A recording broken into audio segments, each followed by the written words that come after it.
Perfecto. A ver, compartir. Un video. Bien, ahora sí, formalmente arrancamos con la hoja de ruta del día de hoy. El tema que vamos a abordar es toma de decisiones, un tema muy sensible, y vamos a ver básicamente cuáles son las herramientas que se utilizan, el concepto de costo de oportunidad para la toma de decisiones, los métodos decisorios que hay, me puede ayudar seguramente Silvia y Rodolfo en algunos aspectos, los modelos decisionales que tenemos y finalmente los tipos y otros enfoques. Así que bueno, esta es la ruta que vamos a transitar el día de hoy, hasta donde dé la garganta. ¿Qué herramientas se utilizan para tomar decisiones? La verdad se han modelizado un montón. Hay muchas herramientas de características cuantitativas, otras que son de carácter cualitativo, pero siempre hay una carga importante de la intuición. La intuición tiene un peso fundamental en todo eso. Si no le queremos llamar intuición, le damos el nombre de inteligencia emocional, que hace que sepamos más de lo que realmente el otro verbaliza. Por ejemplo, la posición física, los movimientos, los gestos, las caras, etcétera, etcétera, hacen que uno se dé cuenta si debe tomar o no una posición o una decisión.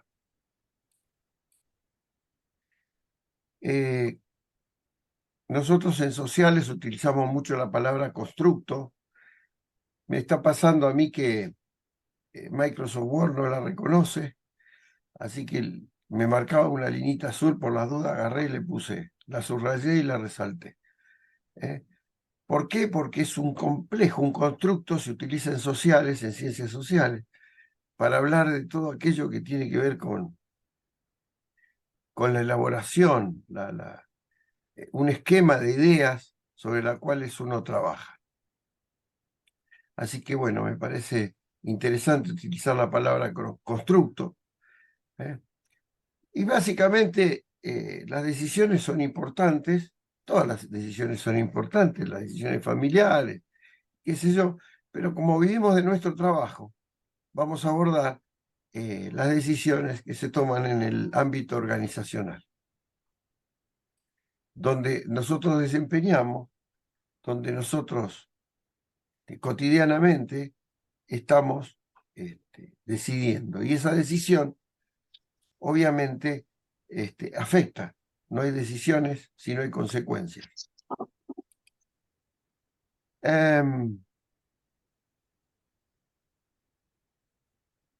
Vamos a definir las fases que conforman el proceso decisorio, delimitar perspectivas y estrategias que nos permitan abordar el fenómeno de la toma de decisión,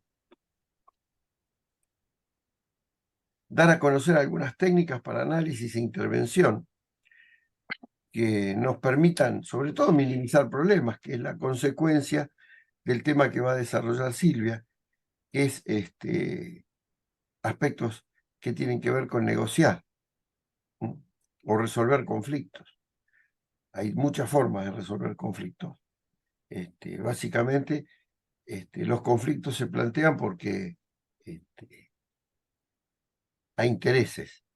Pero los intereses, me decía Silvia ayer en un mate que estábamos tomando en el laboratorio, que nos pusimos a hablar de un tema económico, sobre todo de los neoclásicos, justo salió el tema de las posiciones y los intereses, que no básicamente son intereses económicos, sino de todo tipo, y hablaba de las intenciones subyacentes cuando nos enojamos, no nos enojamos, no sabemos qué hay atrás, qué hay debajo del poncho de todo eso. Hay una escuela psicológica que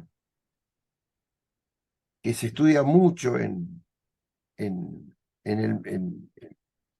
la psicología conductista, que es la escuela de Verne, que es el análisis transaccional. Y en el análisis transaccional aparecen los mensajes directos, los mensajes ulteriores, los mensajes ocultos. Yo te estoy diciendo esto, pero realmente te quiero decir otra cosa. Y bueno, son situaciones interesantes para no poder, para no caer en algunas trampas que nos pone el otro interlocutor, que nos quiere hacer caer en las trampas porque se están jugando cosas ahí, y se establecen rivalidades. Y después vamos a ver un pequeño modelito, una matriz, la la de matriz de Foda, y un caso concreto de transformación de la matriz de Foda en otra matriz. Dice, para entender cómo funciona una organización, si usted quiere entender cómo funciona una organización, tiene que estudiar concretamente a nosotros, ahí está el ingeniero Lesquiu, hace como 3, 4 años que venimos estudiando cómo se toman las decisiones en un grupo heterogéneo de una organización. Y para eso tenemos que entender cuál es el proceso decisorio, cuál es el esquema que ellos utilizan, o el otro, la otra parte, o el objeto que está estudiando, toma las decisiones. Y cuando usted descubre eso, haga de cuenta que corrió el velo y se iluminó el escenario. Fácilmente puede operar sobre todos esos procesos que usted tenía velados. No se daba cuenta que había alguien que ocupaba un rol, el otro que ocupaba otro rol, como cuando somos chicos, que le pedimos una cosa a papá, nos dice que no, entonces vamos a mamá, entonces mamá opera como ese juego. En las organizaciones también se da. Entonces, si usted quiere entender cómo funciona una organización, tiene que descubrir el proceso decisorio. Y ahí ya tiene la batalla ganada para quedarse o para irse, o para interactuar.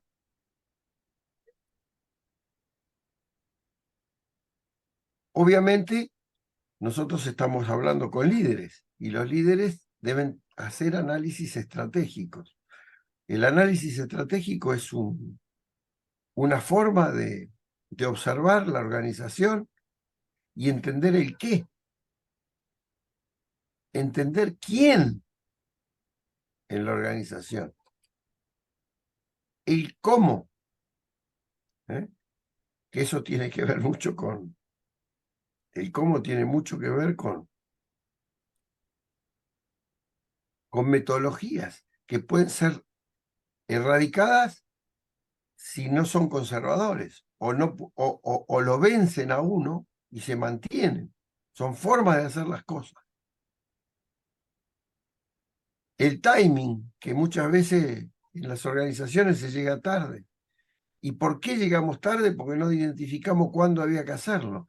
Y es la peor estrategia, la estrategia realizada en el tiempo equivocado. La estrategia realizada en el tiempo equivocado es lo peor.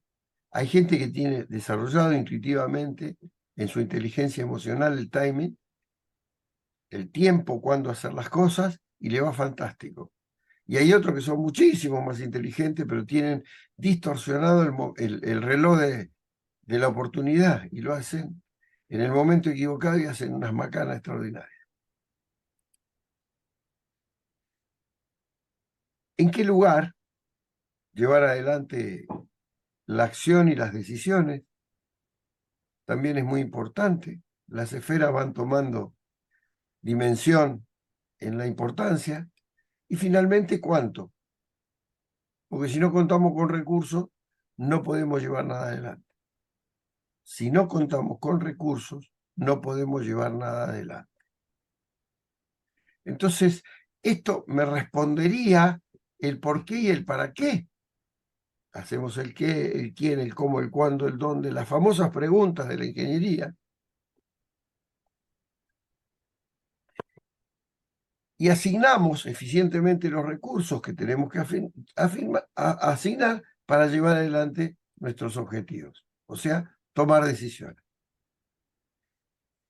Yo mencionaba al principio en la hoja de ruta los procesos decisorios y una de las principales es identificar la decisión. O sea, ¿qué decisión, sobre qué debo intervenir? ¿Sobre qué debo decidir? Es como un problema que hacemos en, en, la, en las primeras materias de física y demás, cuando no sabemos leer la pregunta y damos vuelta, nos daban en algún momento comprensión de texto para entender lo que nos querían preguntar. Un problema bien planteado es un problema 50% resuelto. Ahí lo tienen al ingeniero Sanz, que tiene una gran capacidad de síntesis para identificar el eje del problema. A mí a veces me asombra, yo supongo yo que es ejercicio profesional, cómo sintetiza a veces el problema. Le dice, tac, y yo de vuelta, y posiblemente por un problema también de exceso profesional, ¿no? A veces uno dice mucho Gregre para decir Gregorio, dice. Entonces, identificar el problema es clave. Después, recopilar la información necesaria. Habíamos dicho en su momento, más información de la que se debe es más caro. Y más caro es perder tiempo. Están esos que viven buscando información y se acercan al problema y se acercan, a mí no deciden nunca. Entonces, al no decidir nunca, están cargados de información. Y claro, cuando uno se especializa en la cosa, sabe muchísimo de poco. Y los generalistas saben mucho de nada o de muy poco también. Saben de todo, tocan en todos los campos y no deciden nada.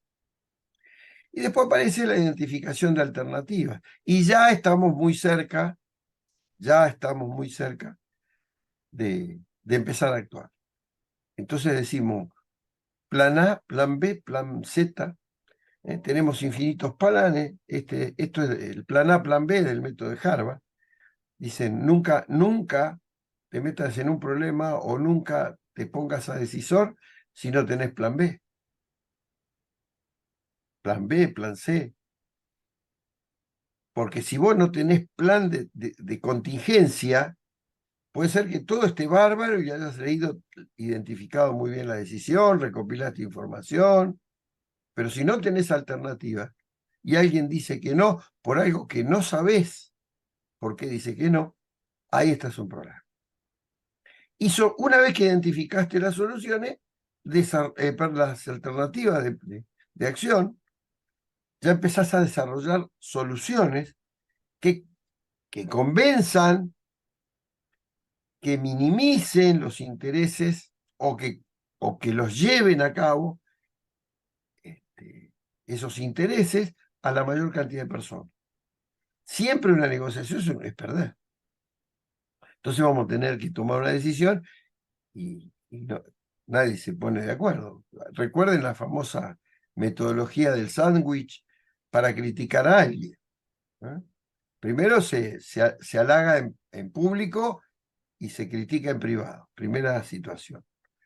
Después lo llamás y arrancás la conversación, no le decís, mirá, vos hiciste un desastre, sos un empleado que... No, le decís, la verdad estuviste muy bien en todo esto, la técnica del sándwich, ¿no? Primero, una alabanza. Segundo, la crítica, con respeto, y después una nueva alabanza para que la persona esté estimulada. Todo eso seguramente va a hablar Rodolfo, no me quiero meter, pero se los tengo que mencionar. Y después manos a la obra. Acá empezamos a ejecutar la decisión. Y tomamos acción. Y en algún momento tenemos que hacer un control. Un control de la gestión de la acción. Y nuevamente el ciclo se repite. Esto que parece simple, que son numeritos, muy difícil. Decía un amigo, es fácil decirlo, difícil es hacerlo, pero hay que hacerlo.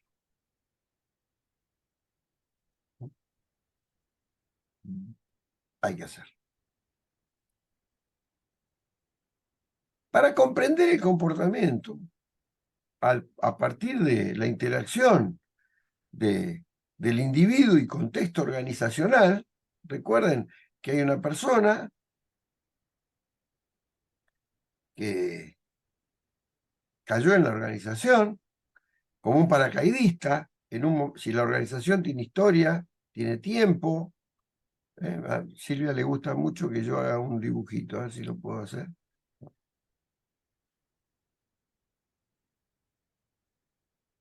No puedo. ¿Por qué no puedo? Ahí está. No, ahí está. A Silvia le gusta un dibujito que yo le digo la línea del tiempo. A ver si tengo para dibujar. Vamos a hacer la línea del tiempo. Esta es la línea del tiempo. Entonces, acá comenzó la organización. Bueno, hace 30, 40 años atrás. Y un día, por alguna razón de la vida,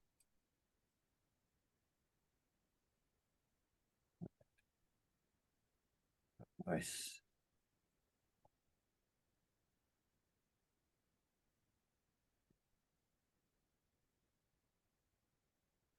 por alguna razón de la vida, sepan disculpar, imagínense que esto es un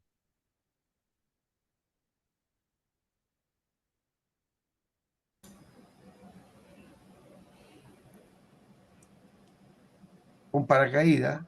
Ustedes como paracaidistas caen en este espacio de tiempo, en la organización, y se integran.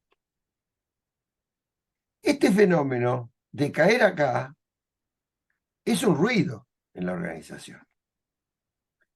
¿Es importante que usted esté en la organización? Y sí, es importante, para eso lo llamamos. No obstante, todo se distorsiona.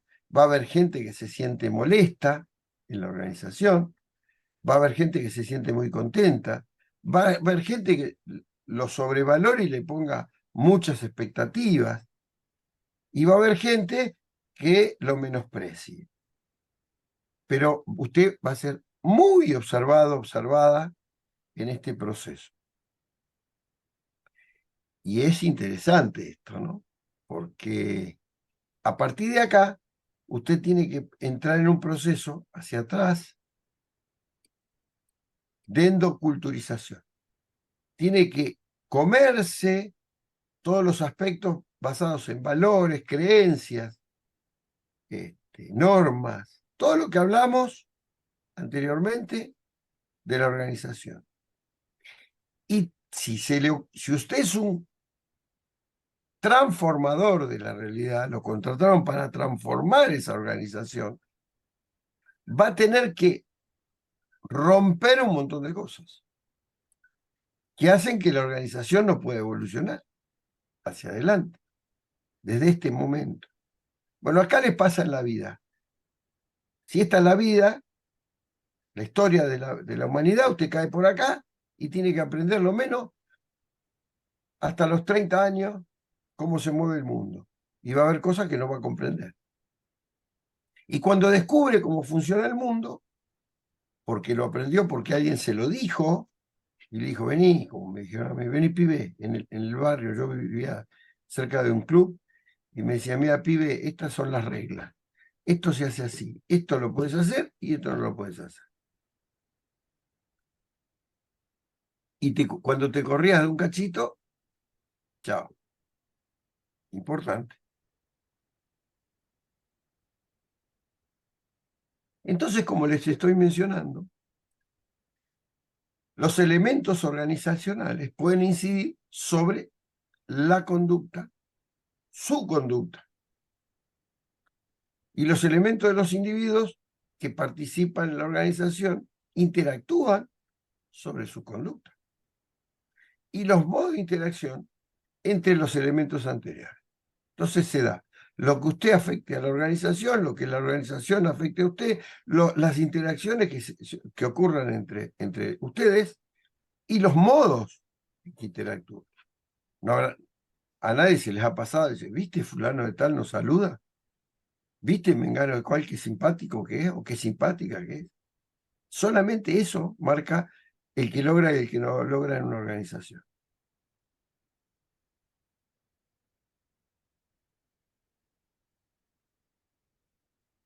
Nos decía Peiró y Prieto en el 96 que la decisión es una elección consciente de dos o más opciones de un plan de acción. Y las opciones son posibles y alternativas, y muchas veces entre ellas se contraponen. Lo vamos a ver en detalle en un ratito.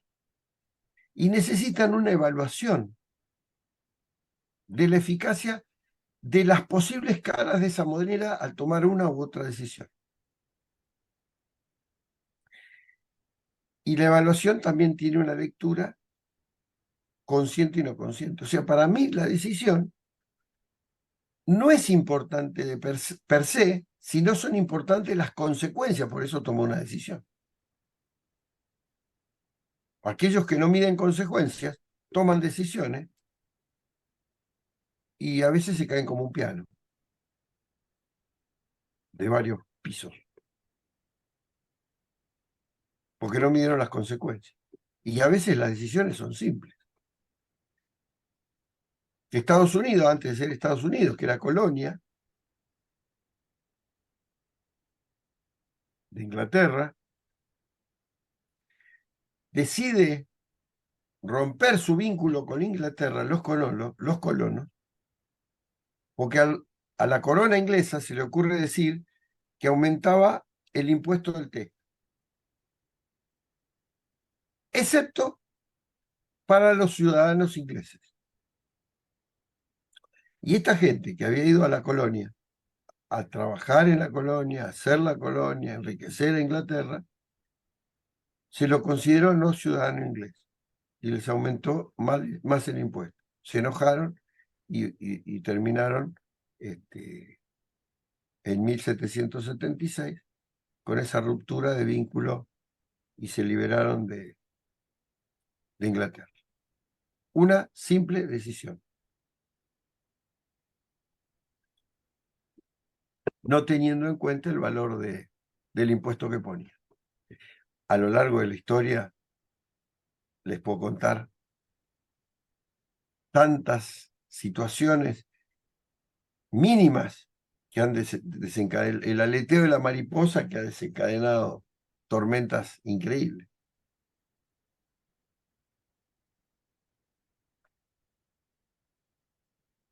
Ahora sí, vamos a la psicología del pensamiento. Peiró también nos habla de la toma de decisiones como aquel tipo de pensamiento que resulta de elegir alternativas.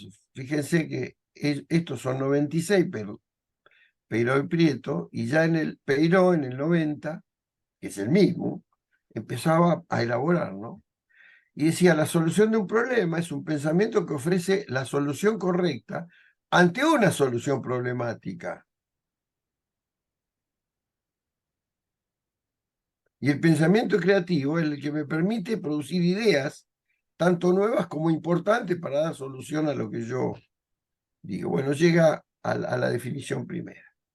Pero era muy importante como este hombre, o esta mujer, no sé, viene elaborando una secuencia de ideas para poder definir en un tema concreto el concepto de pensamiento creativo, solución problemática y toma de decisiones.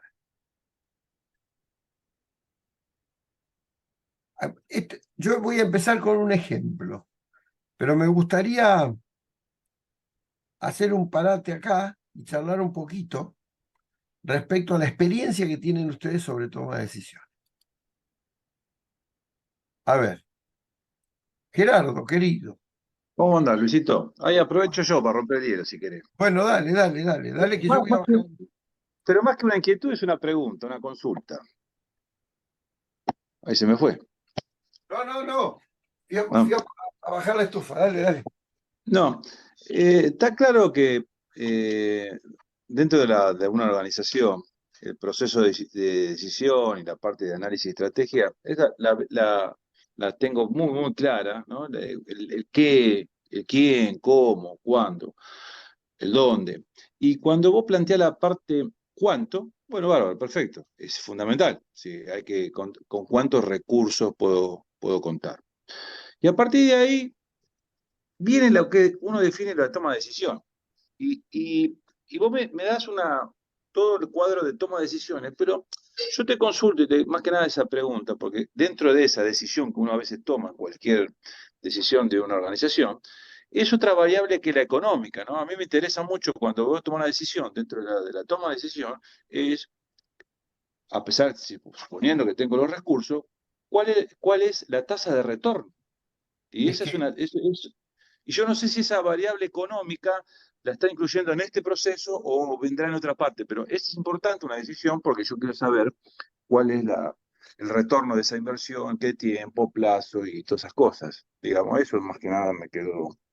lo que quiero mencionar es que las decisiones generalmente son tomadas, se llaman decisiones informadas. Entonces las haces con toda la información arriba de la mesa. Ahora, en determinado momento vos tenés decisiones cuyo impacto puede llegar a ser muy importante, ¿sí? Pero son decisiones simples o cuestiones simples. Entonces, ¿cómo haces para agarrar y decir, eh, ahora en determinado momento vos decís, yo tengo los recursos, no sé si tenés los recursos, no sé si tenés los recursos. Vos fíjate, ahora en el Congreso están discutiendo. Che, nos sacan la cuarta categoría, bárbaro, es una decisión.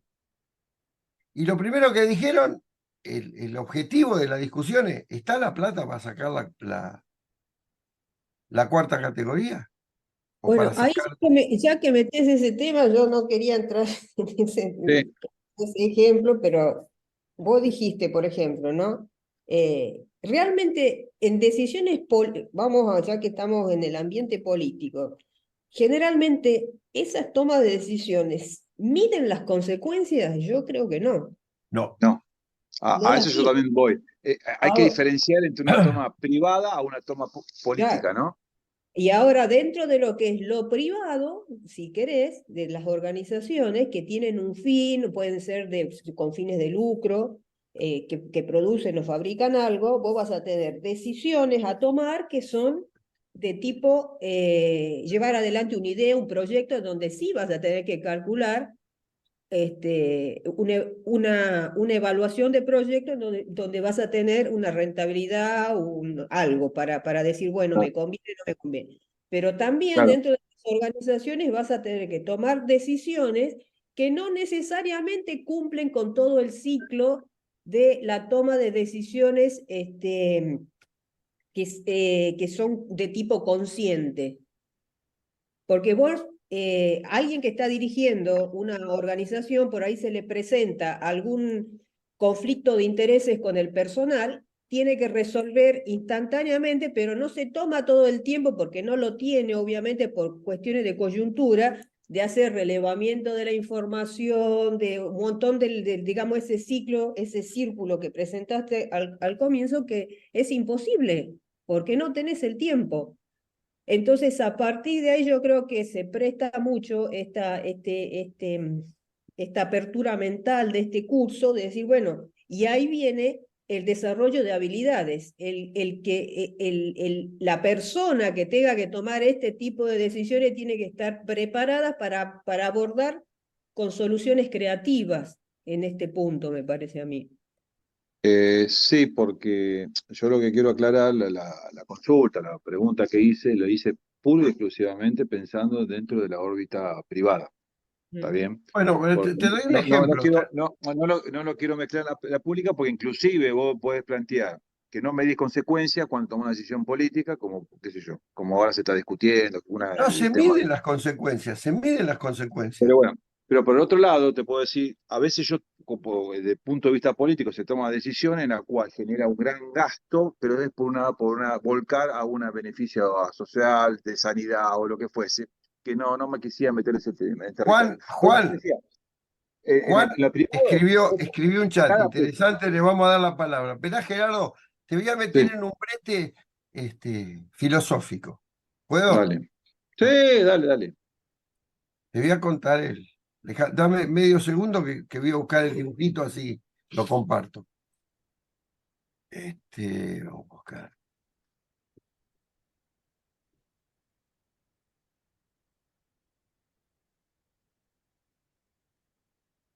Dame medio segundito porque salió el punto.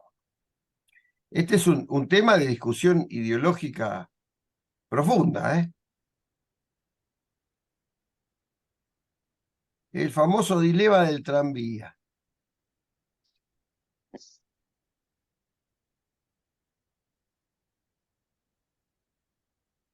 A ver si lo puedo pegar acá.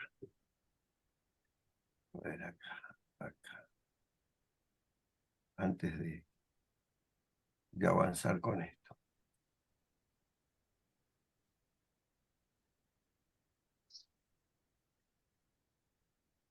Ahí está. Esto es una discusión filosófica profunda, basada en Kant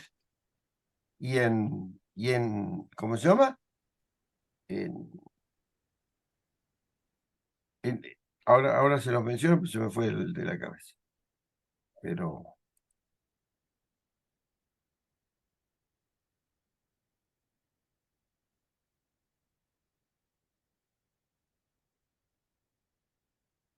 ahí, comparto, ¿eh? Este dilema, más conocido como dilema del tranvía, es un hombre que tiene una palanca de vías que puede desviar a este tranvía. Acá hay 5 personas que si sigue por donde viene el tranvía las mata. Y si la desvía, mata a este. Esto es un dilema ontológico.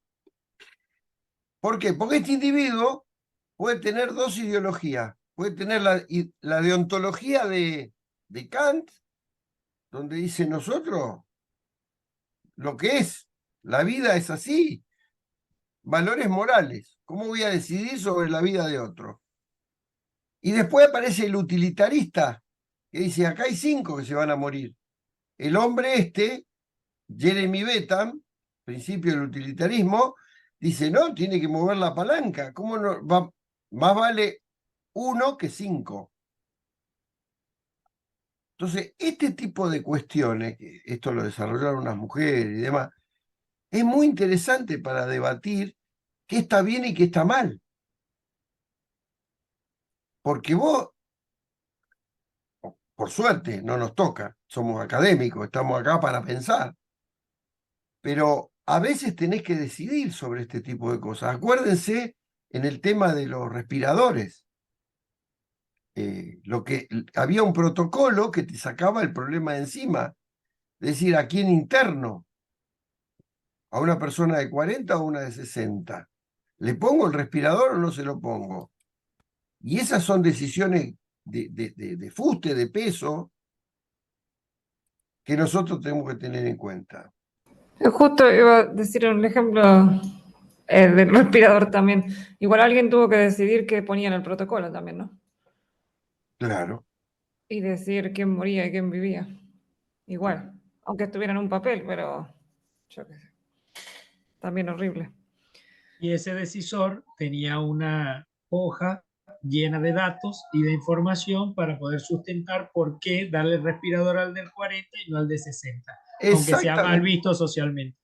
Sí, tal cual, Exactamente. tal cual. Que era lo que decía Gerardo, que está muteado, que era lo que comentaba ahora del... Sí, hay un temita que quería aclarar también, que me parece que ahí tenemos puntos en común. Por ejemplo, que yo ya conozco el tema, cuando hay un accidente en la ruta y hay varios heridos y llega la ambulancia, el médico tiene que decidir a quién sube primero a la ambulancia para llevarlo, ¿no es cierto?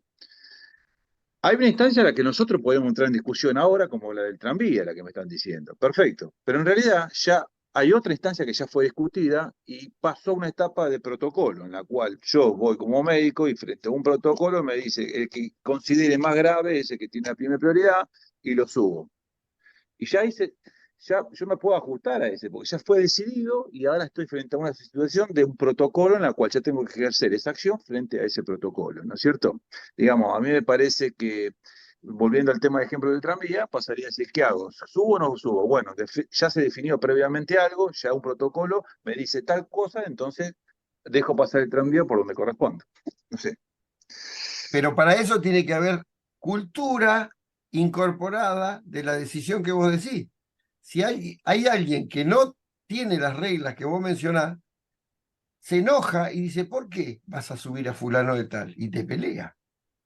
Bueno, lo que pasa es que ahí ya forma parte de lo que en la organización se llama, el conocimiento es explícito, está todo en Exactamente. procedimientos y bajo procesos está todo escrito a través de manuales y demás, que cualquiera que venga con el paracaídas que dice Luis y cae en un lugar de toma de decisiones sabe lo que tiene que hacer.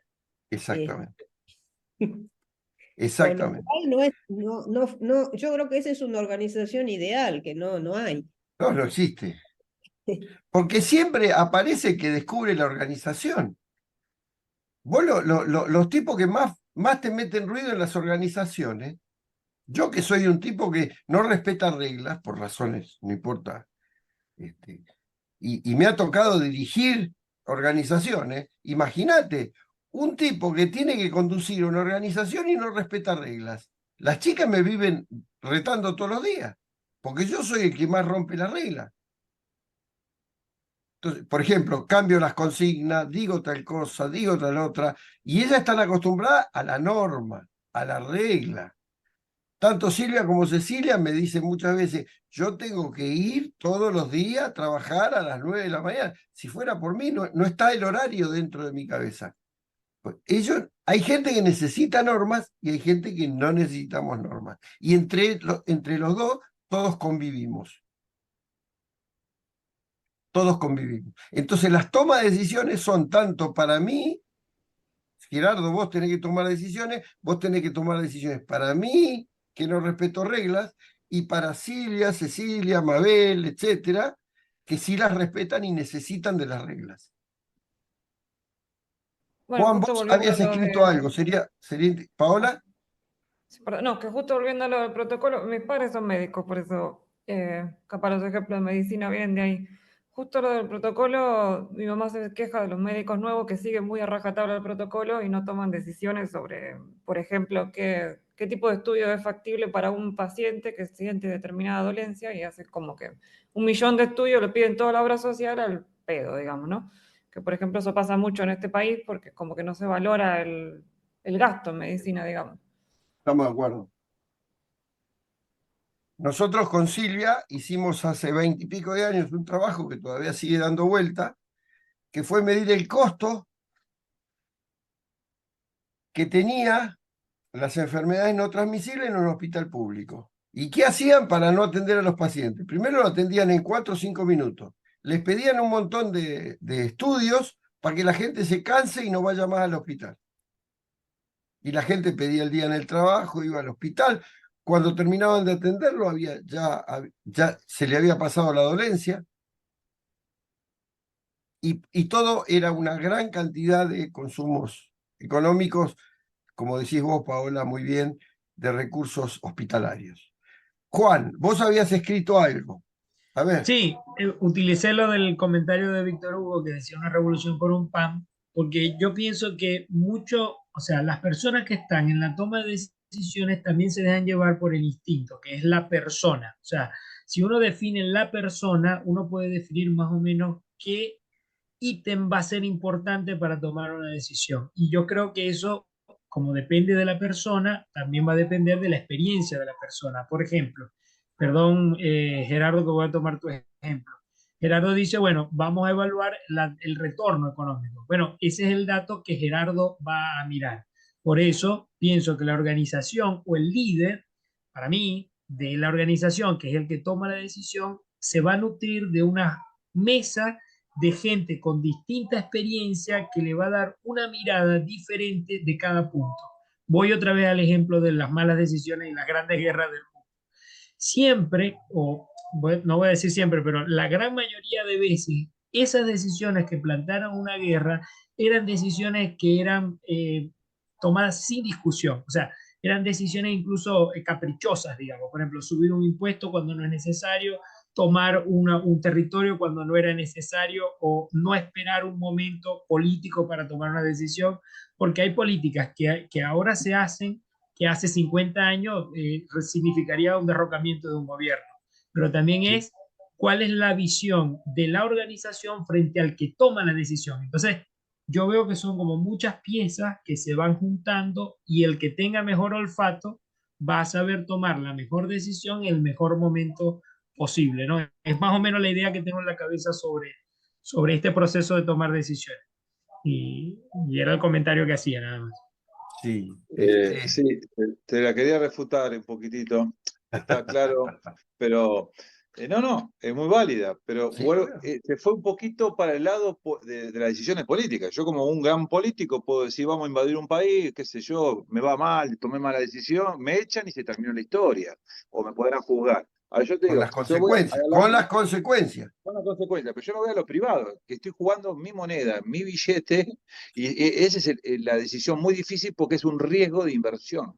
Claro, pero Más lo el mismo, perdón, claro, es lo mismo, pero si yo tomo una mala decisión que no es amable con la organización, me van a echar. Olvídate, te metiste con plata, ahora devolverme la plata y te corto. Por eso yo digo, siempre está para mí, yo lo veo así, no tengo tanta experiencia como ustedes tampoco, pero siempre lo veo que cada punto de quiebre al tomar una decisión representa un gran riesgo. Y ese riesgo, Sí, no, bueno, porque voy a ponerlo así, sin tocar el tema de la política. Nosotros decimos, ¿cuál es el problema del piso, del cuarto? Quizás nosotros estamos viendo el problema político, pero no sabemos el problema económico, pero no sabemos si la intención no es económica, sino que hay otra intención subyacente que es capaz de apartar el riesgo económico que eso representa para lograr Siempre, otra cosa. Por sí, eso, siempre. por eso. pero vos fijate, y te hago la comparación, si nosotros vamos a decidir a tomar una apuesta de un negocio, es nuestra responsabilidad y podemos o tener buen beneficio o podemos tener la bancarrota. En cambio, una decisión política, como se hizo la privatización, mal o bien, qué sé yo, como vino el tema de YPF, le costó 16.000 millones de dólares al país. ¿Y cuál es la consecuencia del que toma esas decisiones? Lo que pasa es que muchas veces las decisiones que toma el Estado o quien gobierna, ya sea cualquiera, el que genera, se llaman externalidades. En economía se llaman externalidades. Son cosas que hacen otros y que nos benefician o nos perjudican sin darnos cuenta.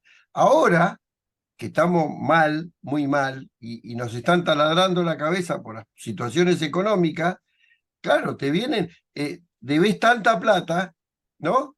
Tenés un problema más, vienen y te pasan un cheque y dice, encima me debes 16.000 dólares, 16.000 millones de dólares. Entonces vos decís, te agarró la cabeza y decís, más deuda todavía de la que tengo. Ahora, suponete que fueran 16.000 millones de dólares cuando tenés un Producto Bruto de 1.000 millones de dólares, porque Argentina está fantástica. Decís, bueno, si pagaron no hay problema. Porque tiene que ver con el contexto, con la situación sobre la cual estás anclado. Y generalmente uno tiene que tomar decisiones de conflicto cuando está en problema. Siempre, cuando te llueve, cuando te garúa, te llueve. Y si aparte de lloverte, hay charco. O sea, siempre los problemas se incrementan. Nunca hay un problemita, entonces fuiste, cambiaste el fusible y adelante, y seguimos adelante. No es así, al contrario. Víctor Hugo, ¿querés decir algo? Sí, capaz que pongo un ejemplo laboral de cuando estaba trabajando en la última empresa, capaz para ser más sencillo, porque ya me parece que fue mucho la política y eso, y capaz que no era la primera intención. Voy a dar un ejemplo. Estaban desarrollando una emulsión asfáltica, ¿no? Agua, asfalto, al emulsionante. La empresa que se lo proveía la dejé de fabricar, pasamos a desarrollarla nosotros, teníamos 3 o 4 alternativas de emulsionante. Gerente de planta quería el emulsionante más barato, que al fin y al cabo era una grasa común vegetal, que no tenía fecha de vencimiento ni nada, etc. Por un costo de, creo que si no mal recuerdo, cuando hice el cálculo, era menos de $0,5 por kilo de producto final para vender, podías utilizar un emulsionante internacional con fecha de vencimiento, con cantidades como corresponde, certificado ISO, etcétera, que te da, digamos, una trazabilidad coherente. Se hace una discusión, llegó un punto en que teníamos que presentarlo, iba el gerente a presentarlo, me pide hacer el resumen en PowerPoint, etcétera, porque eso sí, hasta ahora en la mayoría de las empresas en las que estuve, es calidad, es subordinado de producción, todo lo contrario, la idea para poder innovar, crecer y desarrollar una empresa, o una pyme, aunque sea, me pide que tire el PowerPoint hacia favor del más barato. Yo me rehusé, me dijo, no, pero yo no sabría hacerlo, y yo, bueno, entonces si vos no sabés hacerlo, presentalo vos, a mí me llamas la gerencia, el CEO, yo digo que yo opino esto. Y ahí terminó la discusión, porque él no tenía el fundamento después. Porque para mí era más, por un costo tan bajo, arriesgar tanto, no tenía sentido. Para ahí muchas cosas pasan así, por esas pavadas, por costos insignificantes. Pero bueno, uno lo va viendo cuando está trabajando, capaz. Cuando ustedes, ahora está Juliana, entonces le va a gustar lo que voy a decir. Cuando ustedes eran muy chicos, se mandó un transbordador espacial al espacio, ¿no? Y iba la primera mujer, ¿no? Y explotó el transbordador espacial. Y cuando se empezó a preguntar por qué había explotado, había un técnico que fue incapaz de decirle al jefe que podía haber problemas. A partir de ahí en Harvard se incorporó la asignatura o las asignaturas, no sé cómo fue el tema, Rodolfo lo sabe bien cómo fue el tema, de expresión, o sea, toda la parte de retórica, o sea, poder expresarse y poder convencer al otro, ¿sí?, de que había un problema, pero no sabía comunicarse. Ahí empiezan a aparecer las competencias de un ingeniero que no sabía comunicarse, que sabía que había un problema, que podía haber un problema, que no pudo tomar la decisión porque no tenía las habilidades blandas incorporadas. Entonces, Eso, Luis, en seguridad se llama decisiones absurdas. fantástico. Hay un libro de Christian Morel que habla de todas las decisiones que pasaron durante la historia, de todas las decisiones que se llevaron a cabo, se tomaron adelante a cabo, sabiendo que a pesar de que podría llegar a haber un desastre, se tomaron igual. Y eso se estudia mucho en la parte de seguridad, más que nada por lo que es la comunicación y el comportamiento de las personas, ¿por qué? Si sabe lo que le puede llegar a pasar, ¿por qué aún toma la decisión de correr ese riesgo, de ir rápido a hacer la tarea, de no tomar la conciencia necesaria? Más que nada para poder trabajar en el comportamiento del humano y en la concientización, ¿no? Se lo denomina decisiones absurdas. Gracias por ilustrarme, Matías. Desconocía el tema, pero eso es producto del envejecimiento. Uno va envejeciendo y va perdiendo el hilo de un montón de temas, porque nos especializamos en cosas que obviamente están lejos. ¿Rodi? No, te decía sí, para ampliar un poco lo del Challenger, en realidad ahí surgen lo que hoy se denominan equipos de alto desempeño. Porque lo que determinaron fue que el ingeniero lo que había dicho fue que, ojo, porque si despegaba el Challenger con esa temperatura, un día de muy baja temperatura, no sabían los O-ring, el material de goma que tenían los sellos, que iban a poder ser flexibles con la flexibilidad que necesitan para sellar, digamos, ¿no? Y esto estaba en el informe, y justamente un poco lo que vos comentás fue decir, che, ¿por qué nadie lo escuchó? Entonces ahí revisaron todo el trabajo de lo que de ahí surge lo que es hoy los equipos, la tarea un poco del coaching o lo que es el coaching, ¿no?, de equipo, que tiene que ver mucho con cómo hacemos para poder decirnos las cosas, sobre todo aquellas cosas dentro de los equipos de trabajo que no están bien. Lo que yo denomino, después lo vamos a ver, los juicios negativos.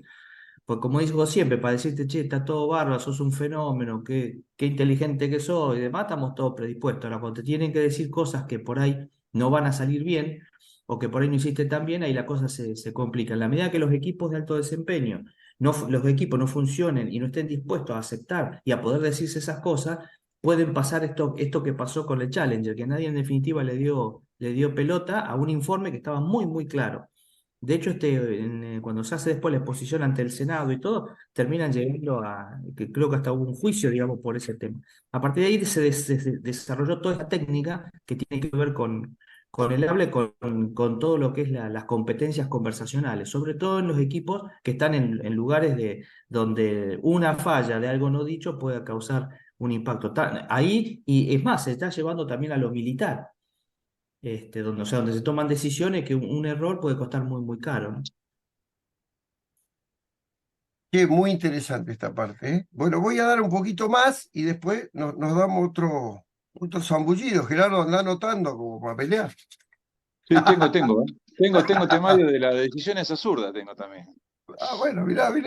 Sí, Bueno, yo no quise meterme, pero bueno, después cuando haga el cierre puedo ampliar en en todo tenemos el lo que ha dilema del sido mi tranvía. vida en la toma de decisiones en el ambiente privado, digamos, parecida a esto de lo del tren que vos pusiste.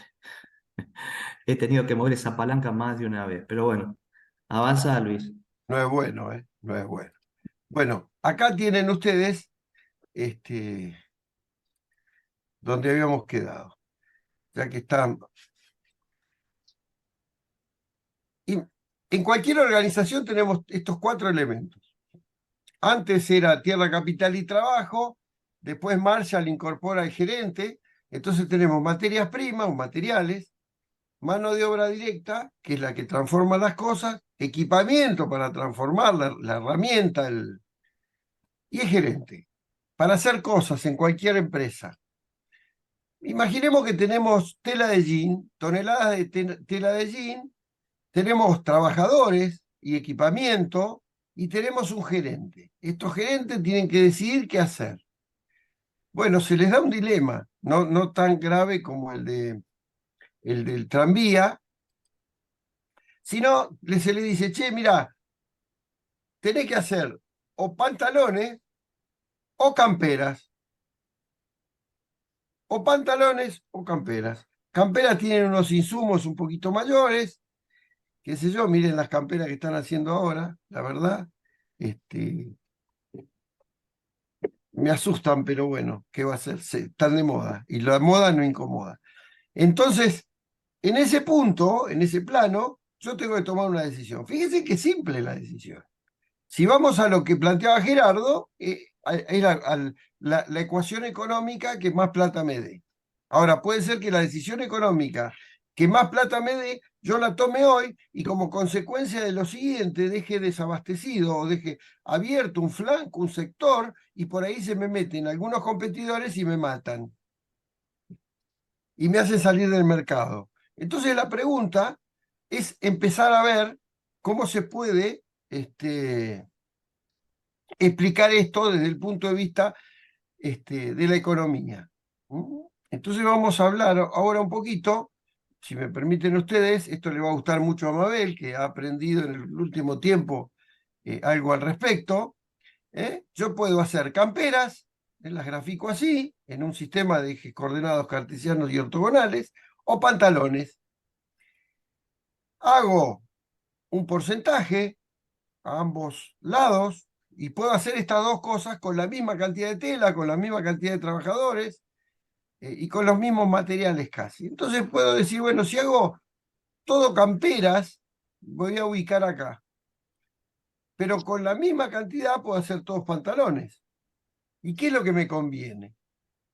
Bueno, yo puedo ir variando las distintas combinaciones de telas y trabajadores y combinaciones y demás, y voy a trazar unos puntos que llamaré frontera de posibilidad de producción.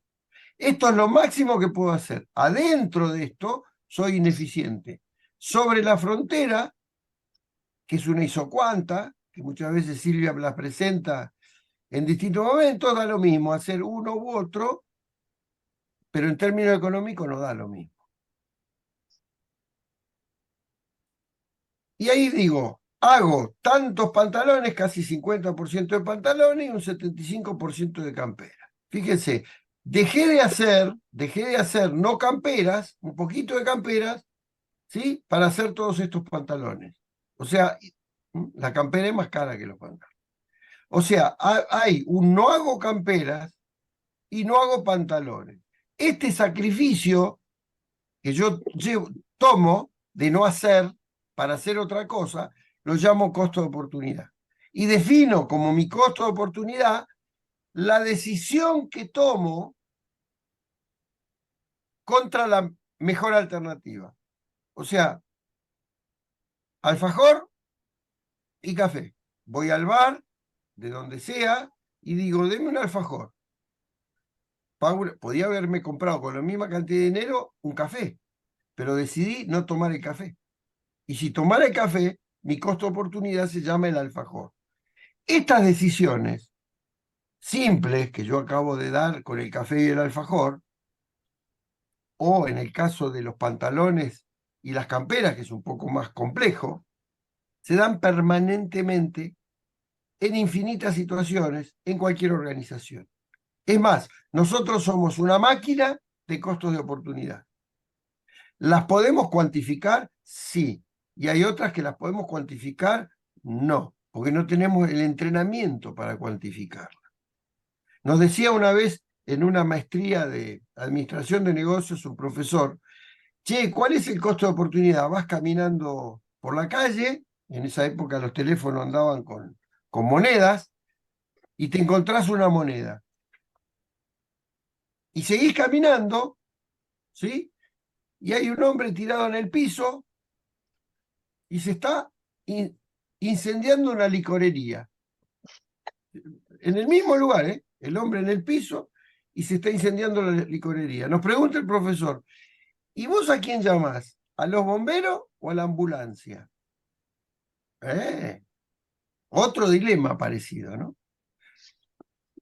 Y la respuesta fue a la ¿cómo se llama? Tenés que llamar a los bomberos. Porque la cantidad de dinero que da en una sociedad capitalista y el trabajo que puede dar la licorería es mayor que la vida del hombre, sin saber quién es el hombre. Entonces, es un costo de oportunidad bastante importante sobre el cual tenemos que reflexionar, porque permanentemente estamos tomando costo de oportunidad. Y entender esto y comprenderlo te va a hacer la vida más fácil. Porque siempre vos ignorás los costos de oportunidad. Nunca te marcaron el concepto de costo de oportunidad. Y lo que mencionaba Matías de los errores absurdos y demás, tenían y conllevaban un costo de oportunidad. Lo que pasa cuando vos vas a la panadería y decís, deme una docena de facturas, vos ya tenés en claro que querés comer facturas. Pero estás diciendo no tortas, no bizcocho, no esto, no lo otro. Estás dejando de lado un montón de alternativas, pero comparás siempre con la mejor alternativa. Siempre es contra la mejor alternativa. A continuación. Hay dos formas de clasificar las decisiones, por su método o por su nivel. Entendemos por nivel, obviamente, las decisiones operacionales que se toman a bajo nivel, su efecto es de largo plazo, su naturaleza es rutinaria, y, por ejemplo, la programación de tareas de equipo de trabajo, qué sé yo. Organizo el equipo de limpieza de mi sector de producción. Bueno, digo, bueno, a partir de ahora lo vamos a limpiar con este detergente, con esto, con esto, con esto, con esto. O sea, de largo plazo, ¿cuándo se va a revisar? ¿Qué sé yo cuándo se va a revisar? O lo programo dentro de un año. Ahora hay decisiones que son de tipo táctico, que tienen que ver con lo operativo. no operacional, sino operativo. Ya hay una carga en nivel intermedio, mandos medios toman decisiones, las decisiones son de mediano plazo sin revisar los objetivos de la organización. No son rutinarias, pero las llevo adelante porque necesito tomar acción, como mencionábamos. Una de ellas es la campaña publicitaria. La campaña publicitaria, voy a invertir un dinero que no me retorna dentro de los costos de mi producto. Es un gasto, es como si yo quemara un fósforo, quemo el fósforo, se quemó, bueno, se quemó. No lo recupero y yo pude haberme equivocado o no, pero tomé una decisión. Y después ya están las decisiones de alto nivel, las decisiones estratégicas, que son de muy largo plazo y tienen que ver, por ejemplo, con comprar un horno. Compro un horno de producción con noria, producción continua, quemadores, etcétera, etcétera. Yo tenía un amigo de Rodolfo y Silvia también, es más, hace 30 y pico de años Silvia empezó a trabajar ahí, que un día se le ocurrió hacer un horno de producción de panificados. Y lo tuvo desde que yo lo conocí sin funcionar el horno. Pero se había puesto el proyecto de largo plazo, había gastado fortuna, no le dio un peso y había gastado a plata de ahora, póngale 400, 500 mil dólares en el horno. Y no lo puso en marcha nunca. O sea, fíjense, una decisión equivocada, de largo plazo, que no tiene ni principio ni final, que tiene que ver con una decisión a veces caprichosa, no tiene impacto económico. Cuando uno está en organizaciones que acostumbrados a tomar decisiones, no hay problema, porque las decisiones son adquiridas por el entorno. O sea, vos por estar ahí adentro, te das cuenta que hay un método de toma de decisiones, lo seguís y no tenés problema. Y no podés crear. Ahora, cuando estás solito, tenés que tomar decisiones y generalmente no tenés el conocimiento suficiente para tomar decisiones. Y vos vas y tomás decisiones y te equivocás. Con las consecuencias que mencionaba al principio Silvia y Gerardo. Cuando vamos por el método, tenemos decisiones programadas y no programadas. Las programadas, por ejemplo, un paro de planta. Rodolfo estaba aburrido de gestionar paro de planta, ahí cuando trabajaba en Techi. Repetitivas, rutinarias, los que trabajaron en YPF también lo pueden ver. Se paraba la empresa, había que reformar todos los equipos, qué sé yo, qué sé cuánto. Muchos compañeros míos decían, bueno, viene el paro de planta, vamos a ganar unos mangos. Y las no programables, donde vos agarrás y decís, che, tenemos un problema. Como dice Houston, había una película que decía, Houston, tenemos un problema. Y no sabemos para dónde arrancar. Entonces ahí sí tenemos que cranear, innovar, trabajar nuevos modelos. A veces llamamos externos. Rodolfo es un externo permanente en organizaciones que es contratado para resolver los problemas que no sabe resolver la misma organización. Y como pasa siempre, y esto me gustaría, Rodolfo, que cuando termine yo de exponer, hables, el problema de la habituidad.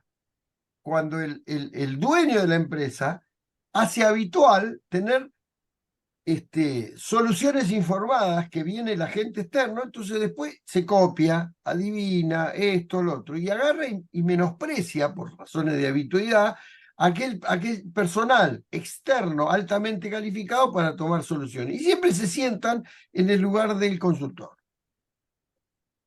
Y el consultor se termina yendo, y después empiezan a hacer todas las macanas, por creer que la cabeza del consultor, ya le pudiste comprar y robar la cabeza del consultor.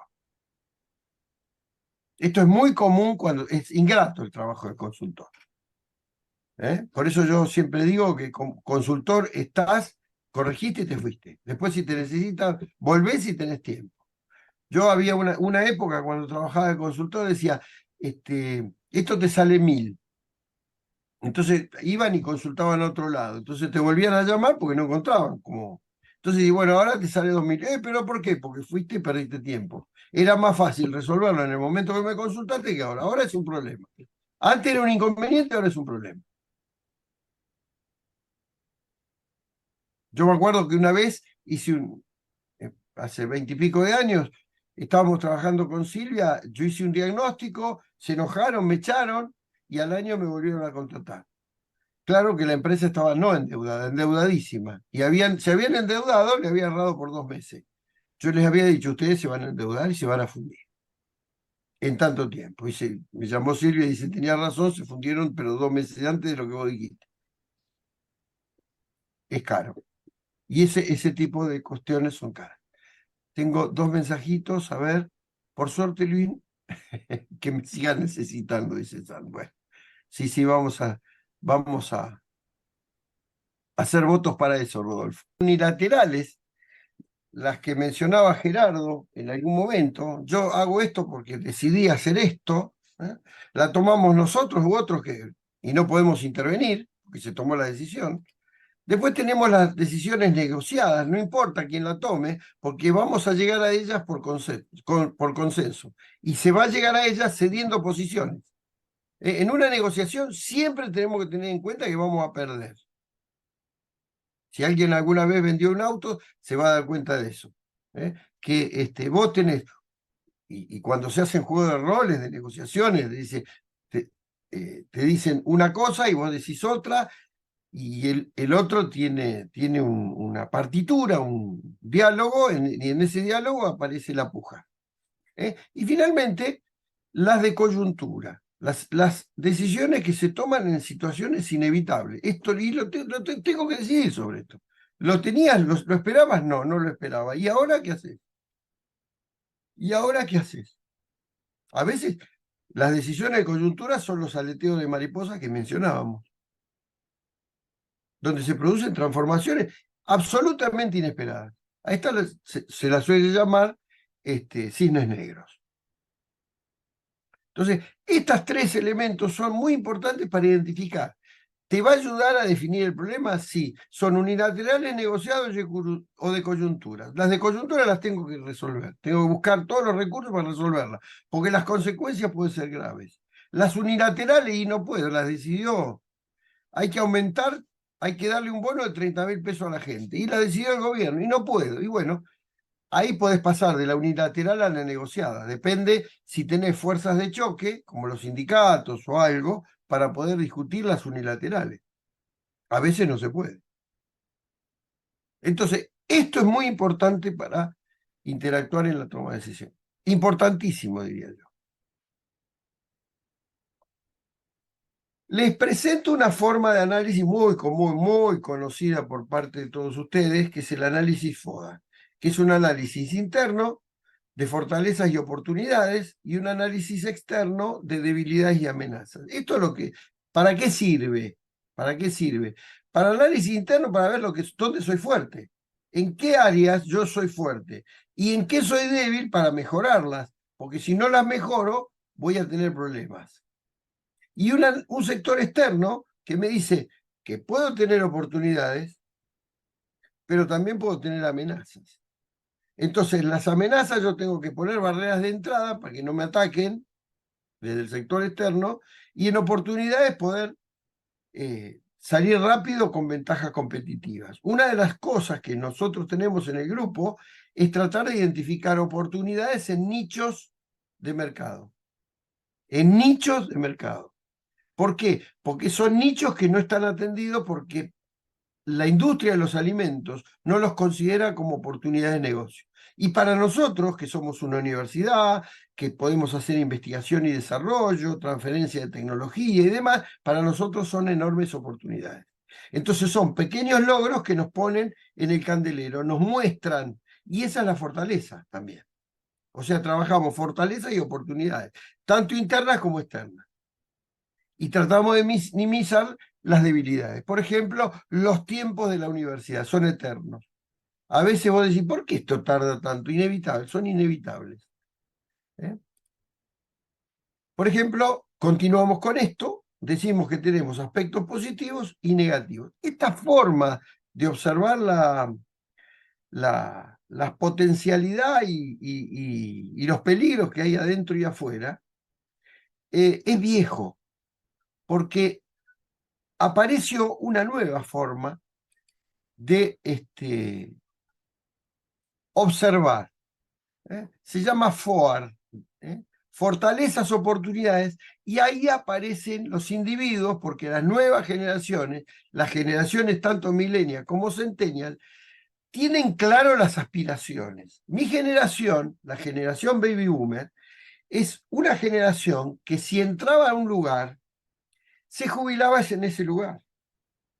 Hoy le importa nada al chico, al joven, a la joven, quedarse en esa organización, porque tiene aspiraciones propias. Él mismo es su propia empresa.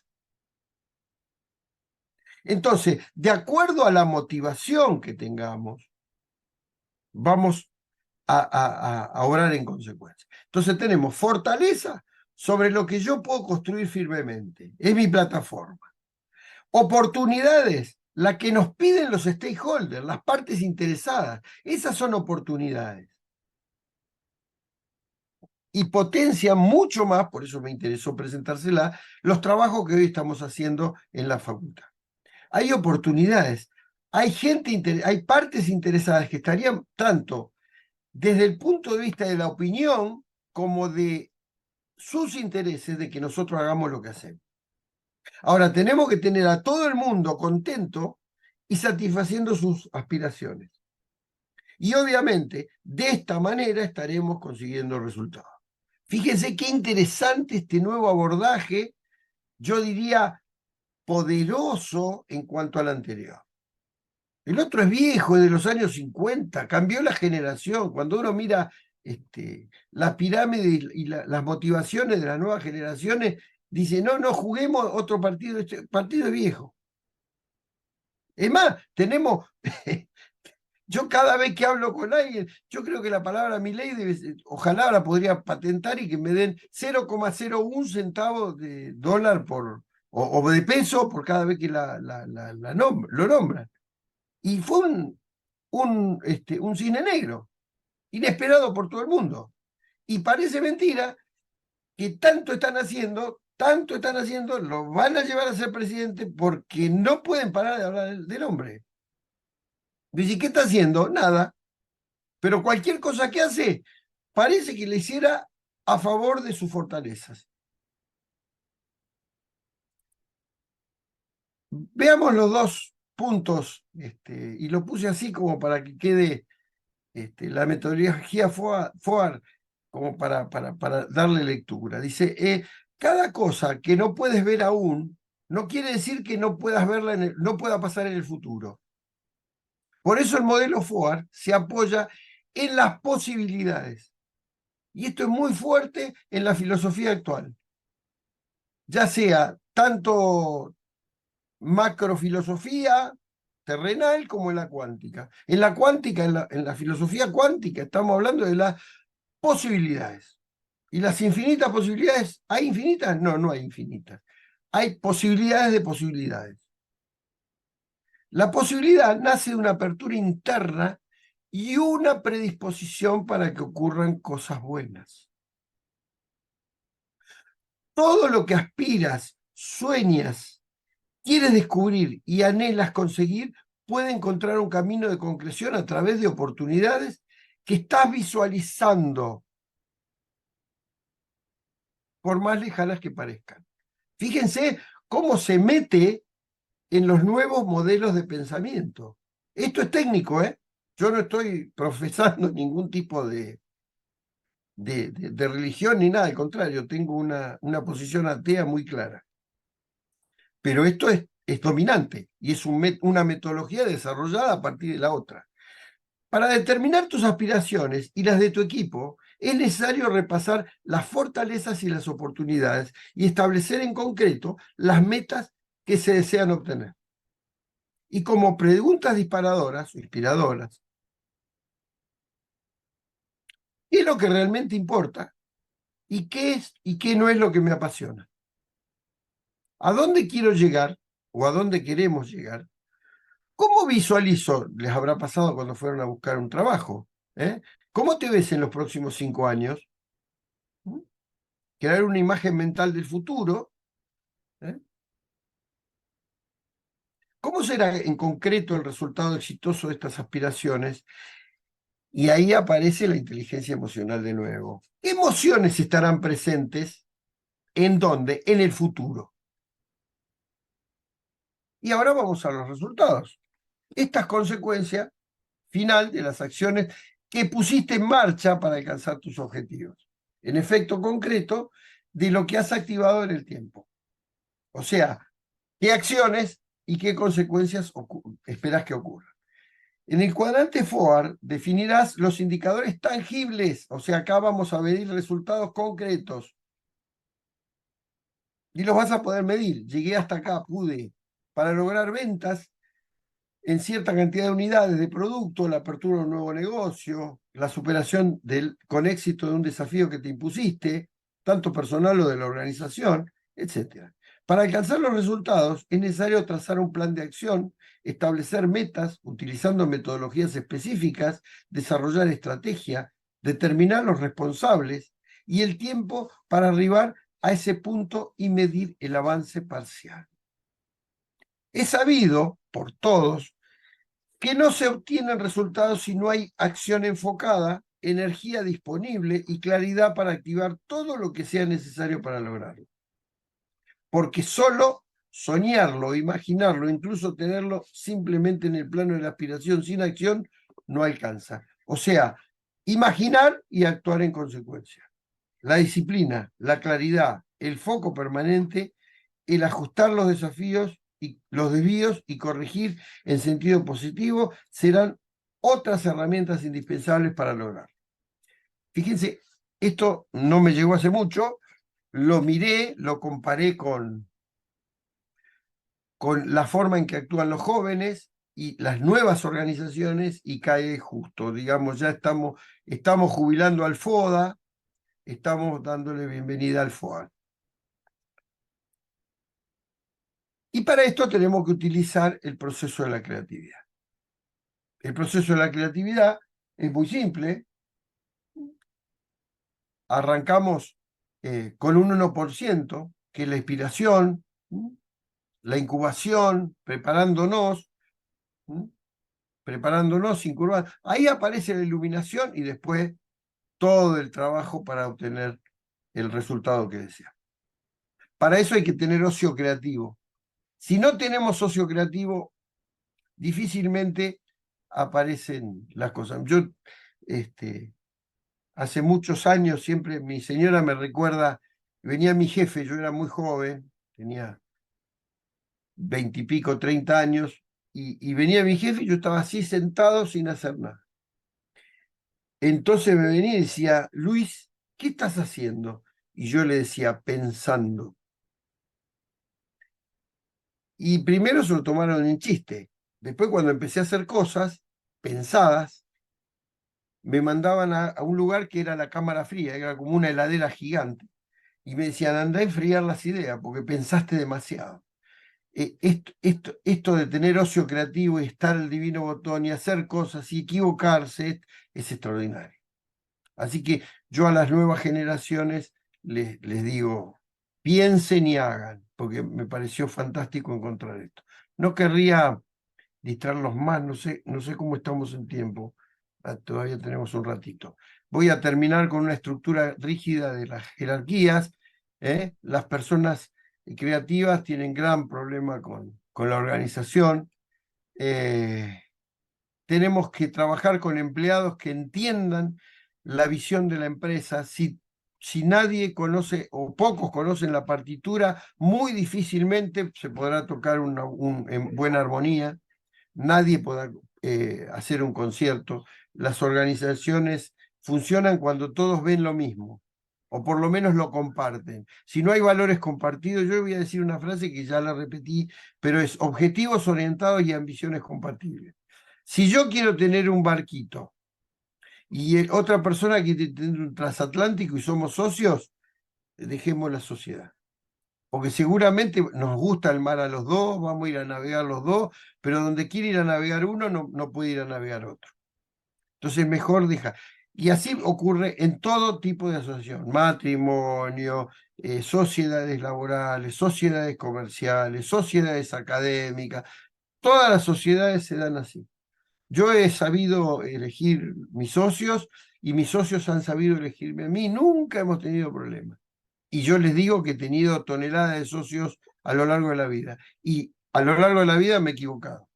Sobre todo al principio, cuando yo creía que era todo fácil, me pelé la cabeza tantas veces. Entonces hay que tener visión compartida. Desconocer las condiciones de los elementos que afectan la pyme. La pequeña y mediana empresa, que es la mayoría donde se van a incorporar a trabajar ustedes, o donde trabajan ustedes o han tenido buenas o malas experiencias, es muy difícil, porque hay códigos internos y externos que no se pueden comprender. Entonces decís, pero ¿por qué se hace eso? Ah, porque esto se hizo así. El famoso, la cola de los caballos que vimos el otro día. ¿Y por qué esto no se cambia? Y no, déjalo así, sí. ¿Para qué vamos a cambiar? No sea cosa que crezcamos y no es bueno crecer. Nosotros un día con Silvia siempre contamos lo mismo. Fuimos a una empresa que hacía hornos, hornos para trabajo de laboratorios químicos, y nosotros íbamos con toda la técnica que habíamos aprendido hace 25 años y le ofrecíamos un plan de acción para que crezca, y el tipo nos miraba y nos decía, sí, pero yo no quiero crecer. Bueno, pero usted si crece va a tener la posibilidad de tener más trabajadores. No quiero tener más trabajadores. Pero bueno, si no quiere tener más trabajadores, va a tener más ingresos. No quiero tener más ingresos. Nos fuimos enojados porque el tipo no quería nada. No quería crecer, no quería tener más ventas, no quería trabajar, no quería hacer nada. Y siempre nos acordamos de ese ejemplo. El tipo no quería cambiar. Él estaba bien como estaba y era feliz. Así que bueno, es fundamental tener claro los elementos que manejan. Y lo mismo, excluir a los empleados y clientes de la labor creativa, y lo voy a leer exactamente. Cuando existe una delimitación muy marcada en los puestos de trabajo que permite la separación de las tareas creativas de las tareas meramente productivas, nos estamos perdiendo un enorme potencial creativo. Esto ocurre en el sistema científico argentino. Los investigadores, ¿no? La mayoría cree que son los iluminados. Y abajo están los tontos que hacen las cosas que tienen que hacer. Bueno, esto es un desastre. Es más, la tesis doctoral, no cualquier tesis. Una tesis doctoral es un aporte creativo al conocimiento universal. Vos tenés que hacer algo que no hizo nadie en el mundo. Para eso haces un trabajo de investigación y demás. La tesis doctoral de Silvia Martó, con la cual he tenido oportunidades mientras la iba redactando de discutirla y en profundidad, miró eso, criticó rigurosa y científicamente por qué el sistema científico argentino, que tanto yo lo reconozco porque soy parte, fracasa. ¿Y por qué no transfiere conocimiento? ¿Por qué no transfiere de manera más dinámica los resultados de la investigación? Y por qué no consigue más inversión de la que tendría que conseguir. Y esto está dado porque separa los que hacen de los que piensan. Y acá necesitamos todo. Necesitamos la harina, necesitamos el agua, necesitamos el gluten, necesitamos cada uno de los integrantes de la organización para llevar adelante nuestras cosas. Muy importante lo que menciono. Y finalmente, para terminar, les quiero mostrar un modelito muy interesante que se habla de investigación abierta.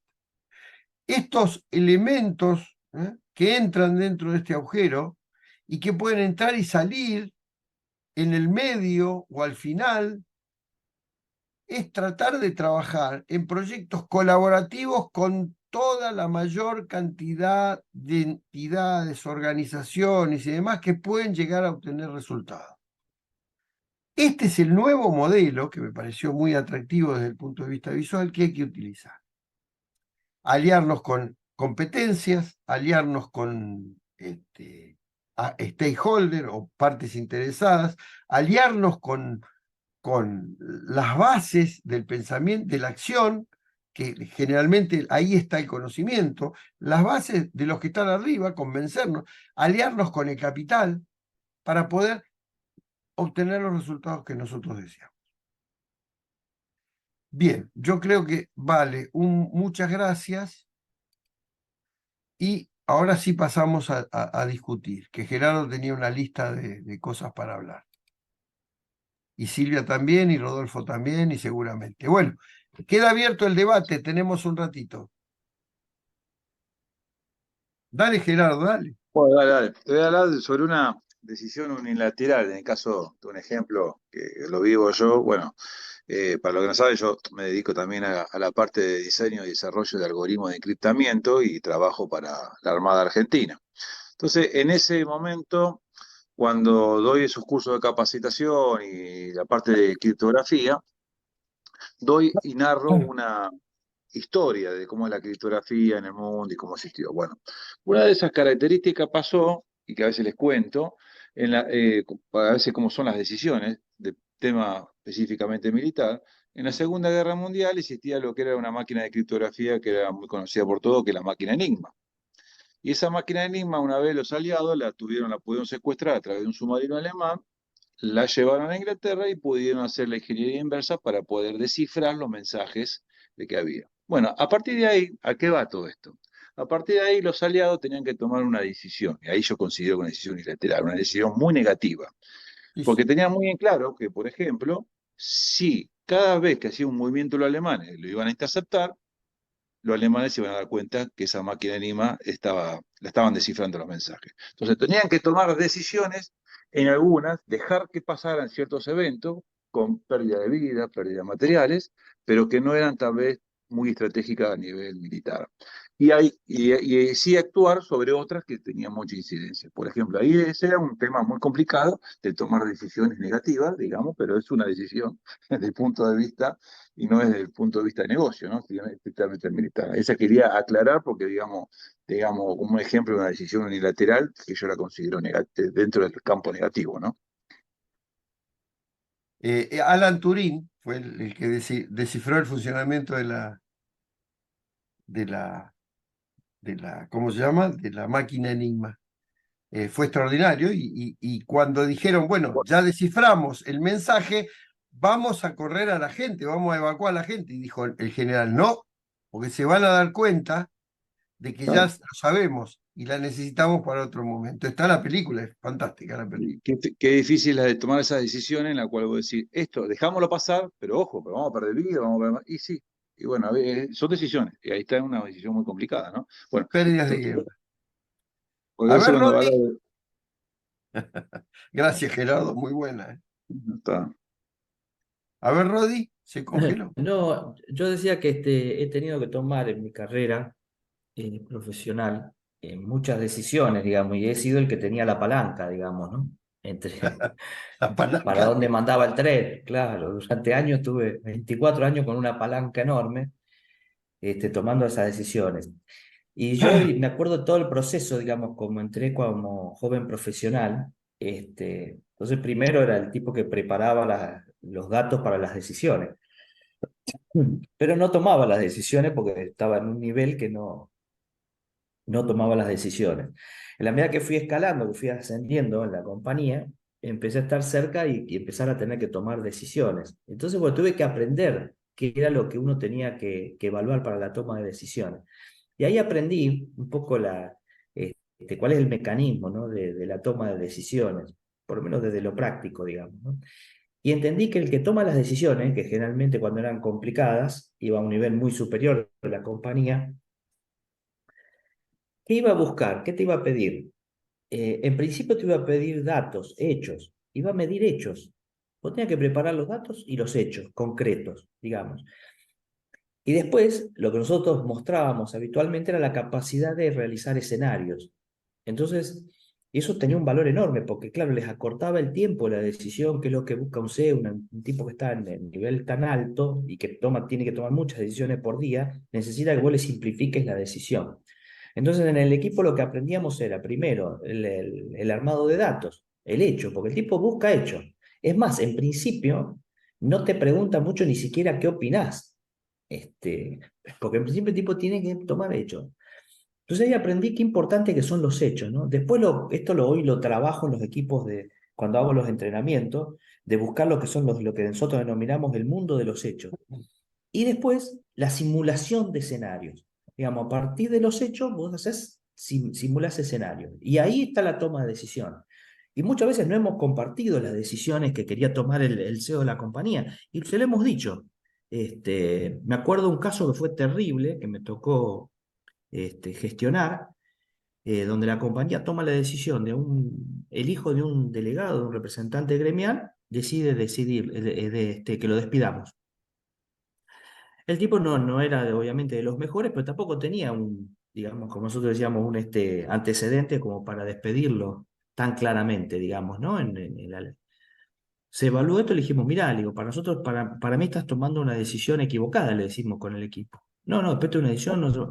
Bueno, pusimos toda la balanza. El CEO dice, no, confiaba en que en la interna de la UOM tenía el apoyo de una parte de la UOM que quería también que accionáramos ese despido, y sabíamos que teníamos otra parte de la UOM que no iba porque justamente estaba acompañando al padre, que era un delegado fuerte histórico. Fíjense la decisión que había que tomar. Le dijimos, mirá, ojo, le dijimos, porque si sale mal, estamos generando un monstruo, porque lo estamos victimizando al tipo. Y vamos a poner a toda la planta. No, dice, mire, bueno, le dijimos, va, pero mirá, le digo que ponemos bueno. En definitiva, tomamos la decisión, lo llamamos al tipo, estaba el jefe de él, el supervisor y yo.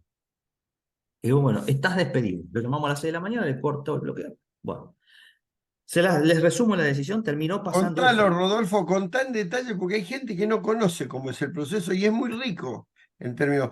Contá todo el proceso, como lo contás cuando nos juntamos.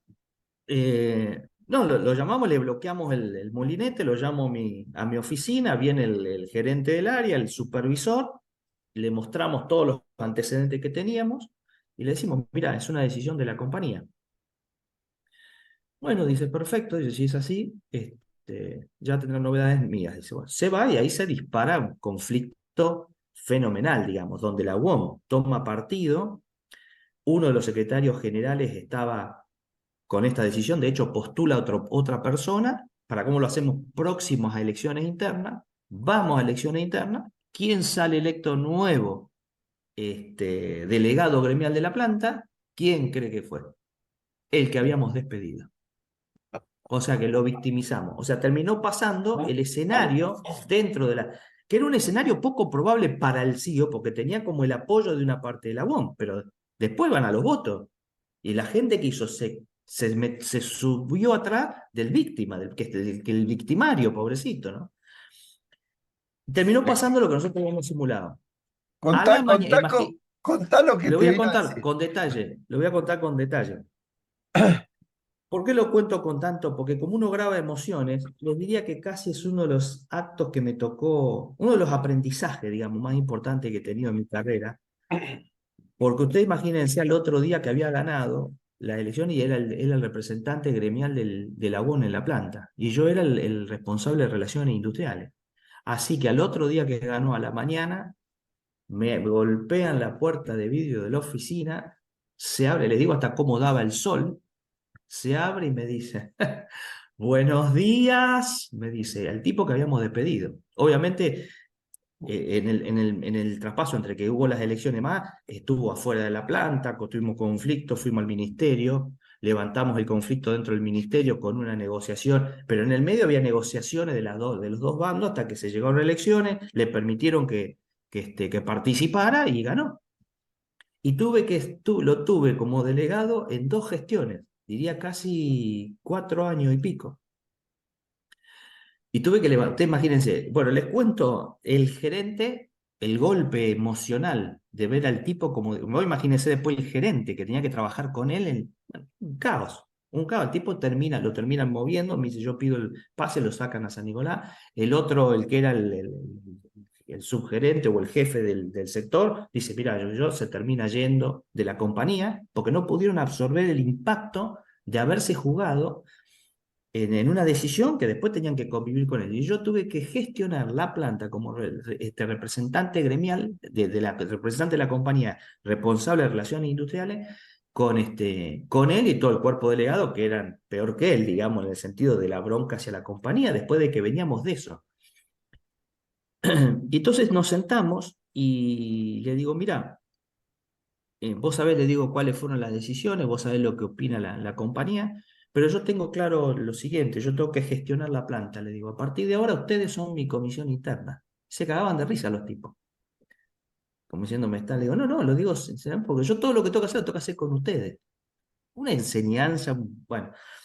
Y siempre le decíamos al CEO de la compañía, dijimos, el tipo tuvo que tragarse, imagínense, si, lo que fue para mí, el tipo también lo veía poco y nada, ¿no? El que tenía el trato diario soy yo, pero el tipo se tuvo que comer un sinsabor de la decisión. Y además que en las reuniones que nosotros estábamos, que después se lo usábamos, digamos, mirá, que no sea como el caso de Baez, le decíamos, ¿no? Cuando tomamos una decisión y nosotros no estábamos muy a favor, nos permitió sí, eso me equivoqué, dice, yo tenía que haber seguido hasta las últimas consecuencias. Las últimas consecuencias fue tuvimos la Sí, planta iba ahí. parada, intervino el municipio de Ensenada, porque el padre de este muchacho era concejal. No, un bolón que nos paraban la planta cada Rodolfo, rato. ¿cómo te decían? Ustedes son mi comisión interna, ¿no? De usted no somos nada, ¿te acordás? Me dice, claro, no, de usted no somos nada. Le digo, no, yo tengo que trabajar con usted a partir de ahora.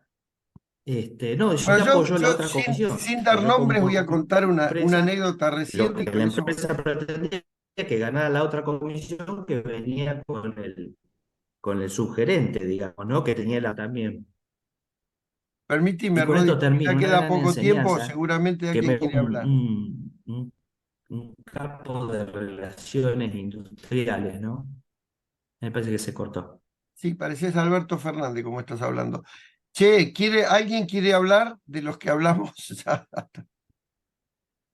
Silvia, No, no, no, yo creo que dejo abierto para que los chicos se expresen. Paola, Yo, Cintia, yo quería Aldo, hacer un Mabel. comentario perdón, quería hacer un comentario de la experiencia que cuenta Rodolfo, y es que después hay que tener mucho olfato, ¿no? Porque ¿cómo vas a trabajar con medio gremio encima y además resolver los problemas? ¿Cómo se gestionan las decisiones a partir de ese conflicto, ¿no? O sea, porque la empresa tiene que moverse, uno tiene que dar resultados, ¿y cómo lo hace con esa plantilla? Por eso me parece una locura eso. Muchachos, nosotros tenemos actividad gremial. Los cuatro que estamos acá, Lesquiu, Silvia, Rodolfo, yo, tenemos actividad gremial. Y si hay algo que hemos aprendido, sobre todo después de muchos años, es tener cintura gremial. Gerardo la tiene más fácil, como funcionó dentro de una organización muy rígida, la forma de ubicarse, él se ubica muy rápido, ¿no? Rodolfo también. En cambio, yo me cuesta a veces. Hace un tiempo, sin dar mensaje, voy a contar una historia, sin mencionar los nombres. Ocurrió que había una persona con mucho mérito, que se creía que uno de sus discípulos, de los integrantes del grupo, trajo un proyecto muy importante. Entonces esta persona, claro, como tenía mucho mérito, creía que podía decidir arte y parte. Entonces, un día se levanta, no se sabe por quién, muy bien las razones, pero unilateralmente le da una orden a una persona de su mando medio que vaya a despedir a esa persona que había traído el proyecto importante. Entonces, bueno, esta persona fue, lo citó, la verdad lo había puesto en una situación de compromiso, pero como reconocía al otro como una persona honesta y demás, lo cita y le dice, fulano de tal, me dijo fulano de tal que estás despedido. O sultano me dijo fulano que está despedido. O sea, estás separado del grupo. Claro, llegó una situación de tensión y no sabía la otra persona los contactos que tenía el separado. Y empezó a mover ficha. Empezó a mover ficha, empezó a mover ficha, empezó a... Vamos a terminar un poco el cuento que termina así. La persona que había dado la decisión de separarlo, el poder que tenía se le redujo, yo diría, menos de la mitad. Terminó siendo el hazmerreír de la organización en la que participaba. Y la persona que había separado terminó en un lugar del mismo nivel del que el otro conducía. O sea, hay una frase muy interesante en El Príncipe Maquiavelo que dice así, página 92 del Príncipe Maquiavelo. Nunca hieras a un príncipe, debes matarlo, porque si no, puede sobrevivir, puede rearmarse y puede levantarse contra ti. Y generalmente las venganzas son terribles. Así que yo creo que con esto, no sé si alguno quiere aportar más, y en aras de mi difonía, que mañana a la noche tenemos que dar charlas de nuevo, vamos a culminar una hermosa reunión, que yo creía que iba a salir mal por el problema de... ¿Alguien quiere decir algo? Fernando, que estuviste callado, Francisco, Paola, vos que, o Matías, que dónde anda, que siempre cierra o se fue. Se fue Matías. Ah, no está Matías. No, yo solo le contesto a Juan que en el avanzar de las charlas voy a contar cómo se hace para salirse de esa situación, que fue el gran aprendizaje, digamos, pero lo dejo porque es un tema que lo vamos a hablar después, con bastante detalle. Matías, Por acá andamos. ¿algún No, muy cierre? interesante, la verdad que muy lindas las anécdotas. Todos tenemos anécdotas respecto al gremio, siempre algún roce hemos tenido. Eh, a mí se me han presentado adelante y no me han dejado hacer tareas, por ejemplo, como supervisor. Mira, esto no se hace porque acá la tiene que hacer el oficial y punto. Y bueno, a mis impulsos de hacer, de llevar adelante, me ha traído a veces varios líos. Eh, no, la verdad que muy interesante, no conocía lo del FOAR, la verdad que eso lo voy a explorar ahora a fondo para poder sacarle utilidad y hacer mi propio FOAR a ver cómo sale. Para mí eso fue algo bastante destacado de esta charla. Fernando, que encendiste la cámara. Sí, yo quería decir que saliendo de una gran organización, cuando uno está solo o es emprendedor con algo, pienso que es muy importante autocapacitarse o tratar de estar vinculado a gente que está en organizaciones o en empresas como para poder seguir un poquito el camino, porque como vos dijiste hace un rato, nadie sabe y nadie te capacita y por ahí tus pares no tienen un estudio o una gran capacitación. Entonces, digamos, es como que uno está solo construyéndose un camino. Entonces, es muy importante tratar bueno, estudiar o ir capacitándose. A veces también los golpes y la experiencia te ayuda con errores y aciertos, pero siempre viene bien seguir a las grandes organizaciones que manejan mucha gente digamos, obras, infraestructuras más grandes. Pero A mí yo me voy a sirvió hacer un mucho por mí. comentario, Fernando. A veces no es necesario que te golpeen, ¿eh? Hay gente que no le pegaron un solo golpe y aprendieron. No, bueno, yo lo digo desde lo que me tocó vivir, que bueno, me fui haciendo y continúo capacitándome y aprendiendo y bueno, es como que no pertenezco a ninguna gran organización y siempre fui tomando cosas buenas de ¿Cómo no? de Sos muchas cosas. profesor en la UTN, ¿qué decir? Bueno, pero digamos, en la parte de trabajo, yo hace Y 20 años que trabajo en forma autónoma, entonces más que nada, cómo me fui desarrollando me haces desde acordar chico. a un profesor que dice que él le preguntaba, decía, ¿usted qué hace? Yo soy docente universitario, no, pero ¿de qué trabaja? Le preguntaba. Sí, está bien. La Bueno, verdad, para mí es un trabajo y es un trabajo hermoso. Así que no es menor, ¿eh? Algún día te vas a encontrar dándote consejos a un montón de gente, como los que tenemos pelo blanco y edad. por Gerardo, supuesto, ¿querés yo cerrar la charla ya que la arrancaste? orienté a la parte laboral, digamos, que vengo arrastrando hace muchos años, pero por supuesto en la docencia y estar con toda la universidad, siempre se aprenden otras cosas justamente de la gente que ya está en el ruedo hace más tiempo. Y por suerte me junté con un gran profesor que me fue abriendo un buen camino, así que eso siempre lo valoro. Extraordinario, Noglan. Extraordinario, profesor. Y Fernando, pasa así, a muchos de los que están en la industria te gustaría estar en tu lugar y a vos también te gustaría estar en el lugar de los que están en la industria, como para tener ese tipo de experiencias, ¿no? Pero siempre uno decía el lugar del otro y a veces se olvida de transitar su propio camino. Sí, yo creo que Depende del día es un también. poco y poco. Sí. ¿Cómo, Paola? Digo que depende del día, que a veces a uno le gustaría tener un trabajo más simple, después tener más problemas, como que vas cambiando. Creo que Sí, igual quería decir algo con respecto a lo de la negociación, que capaz a veces está bueno tratar de entender qué es lo que quiere el del otro lado antes de iniciar la negociación, como para poder tener un as bajo la manga en caso de que no salga como uno quiere, ¿no? eso te Eh, lo va a contar Silvia. no está justo Es- hablábamos de los gremios y eso, y justo iba a decir que no es nada que ver, si bien ustedes también son gremialistas, nada que ver el gremio de docentes como un gremio como la UOCRA, por ejemplo, cuando uno lidia con otro tipo de gremialista, otro tipo de grado, ¿no? Yo trabajo desde muy chica, de hecho desde adolescente, y no se me ha tocado trabajar en ambientes en donde la gente no le importa absolutamente nada más que cumplir su jornada laboral a medias, llegar a su casa y tirarse a tomar una cerveza. Contra, no sé, lo que trabajo ahora, que la gente se preocupa mucho más por su entorno y que mejore, o no, pero hay de todo.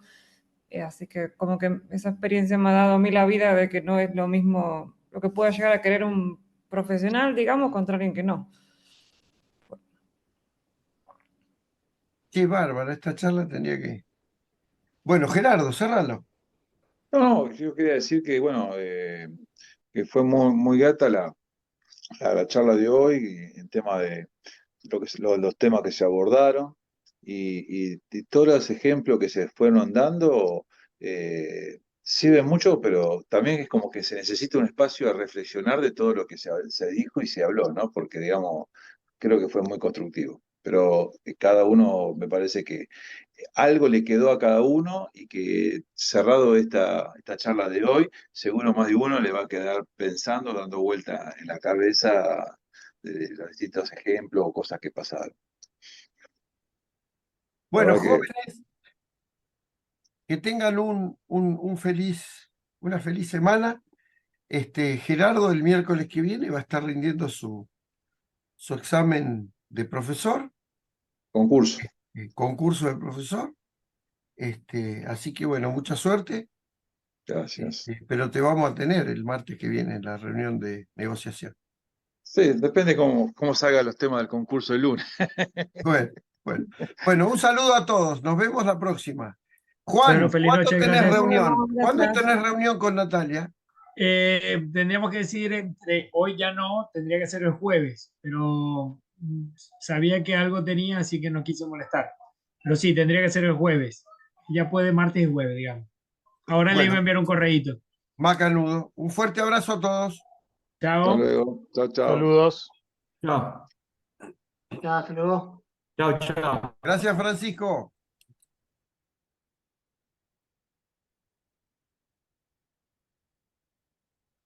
Yo qué linda que se puso. Silvita está para hacer no goles. 200 goles, ¿eh? La parte de negociación, viste que les queda. Bueno, sí, pero yo ya te dije, yo no voy a dar demasiada, porque tampoco soy experta en negociación. Pero no es que seas experta en negociación. ¿Qué tiene que ver el culo con el gana de comer? Vos tenés que contar las técnicas y después van a salir estas